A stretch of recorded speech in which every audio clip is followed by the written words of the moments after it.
오늘 말씀의 제목은 다윗의 회개가 주는 교훈. 다윗의 회개가 주는 교훈이란 제목으로 말씀 전하도록 하겠습니다. 오늘 읽은 이 본문 말씀은 블레셋에게 빼앗긴 법궤를 실어오는 과정에서 우사가 죽임을 당한 베레스 우사라는 끔찍한 사건을 경험한 후 다윗의 달라진 신앙의 모습을 기록하고 있습니다. 다시 말해 다윗은 이 베레스 우사 사건 이후에 하나님에 대한 신앙관이 새롭게 변화되었던 것이죠. 우리도 신앙생활을 하면서 이 베레스 우사 사건과 같은 충격적인 일을 경험할 때가 있습니다. 그리고 하나님께서는 이러한 뜻하지 않은 일들을 통해서 내 자신을 회개시키고 새로운 신앙심을 갖게 만드시는 것이죠. 이 시간 이 베레스 우사 사건 이후에 일어난 다윗의 회개를 통해서 올 한 해를 결산하는 저와 여러분이 깨달아야 할 메시지가 무엇인지 함께 생각해 보기를 원합니다. 다윗의 회개가 주는 교훈. 첫 번째 무엇일까요? 다윗은 과거의 잘못을 절대 잊지 않았다는 사실입니다.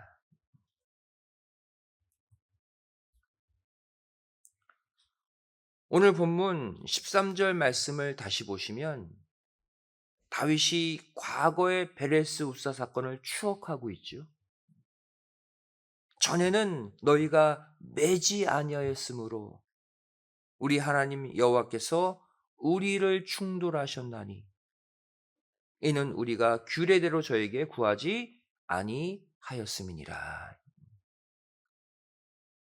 이처럼 다윗은 3개월 전에 있었던 자신이 그 잘못한 내용들을 잊지 않고 기억하고 있었습니다. 여기서 전에는 그랬죠. 이 단어 속에는 과거에는 그랬지만 이제 다시는 그러지 않겠습니다라는 강력한 결심이 들어 있습니다.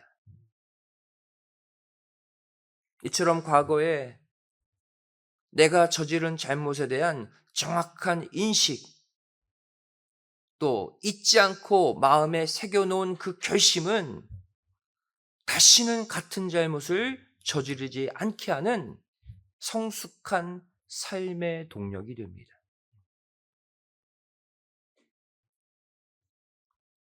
이렇게 과거의 잘못을 잊지 않고 마음에 새겼던 그 다윗에게 내리신 하나님의 최종 평가가 무엇입니까? 바로 열왕기상 15장 5절이죠. 이는 다윗이 햇사람 우리아의 일 외에는 평생에 여호와 보시기에 정직히 행하고 자기에게 명하신 모든 일을 어기지 아니하였음이니라. 놀라운 합격 평가를 듣게 됩니다. 그렇다면 이러한 평가가 어떻게 가능할 수 있었을까요? 과거 베레스 우사 사건, 또 이후에 일어난 우리아의 아내, 또 밧세바와의 간음 사건, 이 모든 것들에 대한 죄악을 잊지 않고 철저하게 회개했기 때문입니다. 그래서 다시는 이와 같은 잘못을 저지르지 않았던 것이죠. 죄를 안 지어서가 아니라 지은 죄를 기억하고 철저히 회개함으로 처리했기 때문에 결국 하나님 보시기에 합한 다윗이 된 거예요. 우리는 올 한 해를 살아오면서 스스로 지었던 크고 작은 죄에 대해 이런 철저한 자기 성찰과 회개가 있었는가? 우리가 결산의 시점을 맞이해서 여러 가지를 결산해야 되지만 가장 하나님이 기뻐하시고 기다리시는 결산, 회개의 결산이에요. 한 번 실수한 걸 가지고 이렇게 과거의 죄악과 잘못을 쉽게 잊고 살진 않았는가 돌아보자는 거예요. 호세아서 10장 12절은 말씀하고 있습니다. 너희가 자기를 위하여 의를 심고 긍휼을 거두라. 지금이 곧 여호와를 찾을 때니 너희 묵은 땅을 기경하라. 마침내 여호와께서 임하사 의를 비처럼 너희에게 내리시리라. 이 말씀 보시면 자신에게는 엄격한 의를 적용하고 남에게는 긍휼과 용서를 베푸는 자를 말씀하고 있죠. 자신에게는 하나님의 공의를, 다른 사람들에게는 사랑과 용서를 베푸는 자, 하나님의 은혜의 단비를 맛볼 수 있다고 말씀하고 있습니다. 이 시간 그동안 잊고 살았던, 그동안 무시하고 살았던 내 속에 있던 모든 죄악들을 다 끄집어내어서 철저히 회개하심으로 말미암아 하나님과 올 한 해를 결산할 때 다윗과 같이 하나님의 마음에 합한 자다, 합격 판정을 꼭 받으시기를 주님의 이름으로 간절히 축원드리겠습니다. 두 번째로 다윗의 회개가 주는 두 번째 교훈은 무엇일까요? 다윗은 잘못에 대한 공동체 의식이 있었습니다. 이게 올바른 회개의 자세예요. 본문 13절 말씀을 다시 보시면 전에는 너희가 매지 아니하였으므로 우리 하나님 여호와께서 우리를 충돌하셨나니라고 고백하고 있죠.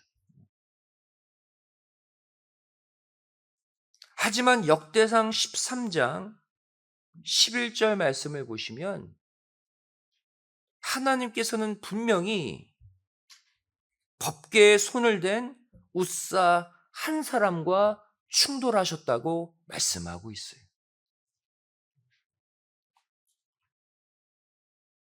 여호와께서 웃사를 충돌하심으로 다윗이 분하여 그곳을 베레스 웃사라 칭하니 그 이름이 오늘날까지 이르니라.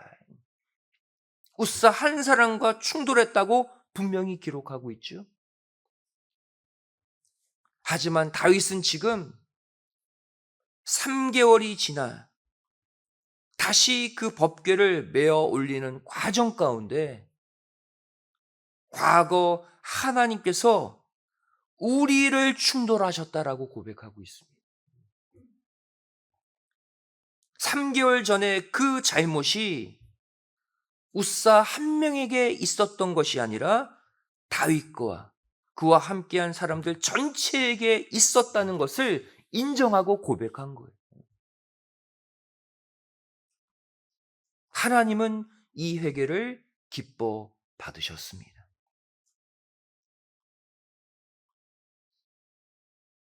반면 인류의 시조 아담과 그의 아내는 선악과를 먹는 죄를 짓고 나서 어떻게 했습니까? 창세기 3장 12절 13절 말씀을 보시면 아담이 가로되 하나님이 주셔서 나와 함께하게 하신 여자, 그가 그 나무 실과를 내게 주므로 내가 먹었나이다. 여호와 하나님이 여자에게 이르시되 내가 어찌하여 이렇게 하였느냐? 여자가 가로되 뱀이 나를 꿰므로 내가 먹었나이다. 아담은 여자 핑계댔죠. 또 여자는 자신의 죄를 뱀 핑계댔죠. 다시 말해 이들에게는 나 때문에 이렇게 됐습니다. 이것은 우리 모두의 잘못입니다라는 공동체 의식이 없었다는 거예요. 이러한 마음으로는 절대 온전한 회개를 할 수가 없습니다. 우리도 마찬가지입니다. 혹여나 지금까지 어떤 과거의 잘못, 죄악, 이것에 대해 주변 환경을 탓하고 다른 사람들을 탓하며 살아왔다면 이 시간 다윗의 심정으로 다시 돌아가셔서 그때 그 문제는 나 때문에 그렇게 된 거야. 하나님이 저 사람과 충돌하신 게 아니라 저 사람만의 죄가 아니라 하나님이 동시에 나와 충돌하시고 우리 모두와 충돌하신 거야. 이러한 공동체의 마음을 이 시간 우리 모두 회복해야 할 줄로 믿습니다.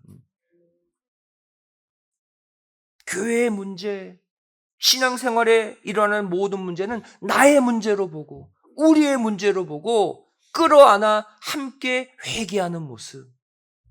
이것을 하나님은 올해가 가기 전에 우리 모두에게 요청하고 계시는 것입니다.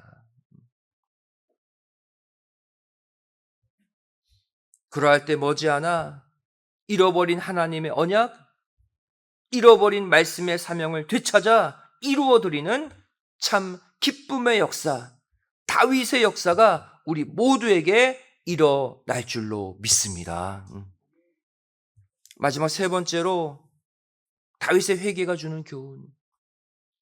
다윗은 이전과는 달라진 행동을 보였다는 것입니다. 회개한 후 이전과 다른 행동을 보였다. 오늘 본문 14절, 15절 말씀을 보시면 이에 제사장들과 레위 사람들이 이스라엘 하나님 여호와의 궤를 메고 올라가려 하여 몸을 성결케 하고 모세가 여호와의 말씀을 따라 명한 대로 레위 자손이 채로 하나님의 궤를 꿰어 어깨에 매니라. 3개월 전과 법궤를 모시는 태도가 달라졌죠. 다윗은 마음속 깊이 지난 잘못을 회개한 뒤에 어떻게 했는가? 예전엔 하나님이 명하시지 않은 다른 방법, 새 수레에 실어서 옮겼던 그 언약궤를 이번에는 모세가 하나님의 말씀을 따라 명령한 대로 레위 자손이 채로 꿰어 어깨에 맨 채 옮기게 했습니다. 즉 정확히 하나님의 말씀대로 다시 법궤를 메어 올린 거예요. 무엇을 보여줍니까? 진정한 회개는 첫째, 하나님의 언약의 말씀을 정확히 깨달을 때 일어난다. 두 번째는 진정한 회개는 그 이후 행동의 변화까지 일어나야 한다는 거예요. 다시 말해 말씀을 정확히 깨닫지 못하면 참 회개를 할 수 없다는 거예요. 또한 죄에서 돌이키는 행동 또한 할 수 없다는 것입니다. 이 시간 이 다윗의 회개를 우리 신앙생활의 참 모델로 꼭 삼으셔서 올해가 가기 전에 내 과거에 올 한해 하나님 앞에 부족했던 죄악들을 다 끄집어내어 회개하시고 남은 한 달 회개한 마음 그대로 과거의 행동에서 돌이키고 내 자신을 고쳐서 한 달 올바로 하나님과 동행하시기를 주님의 이름으로 간절히 축원드리겠습니다.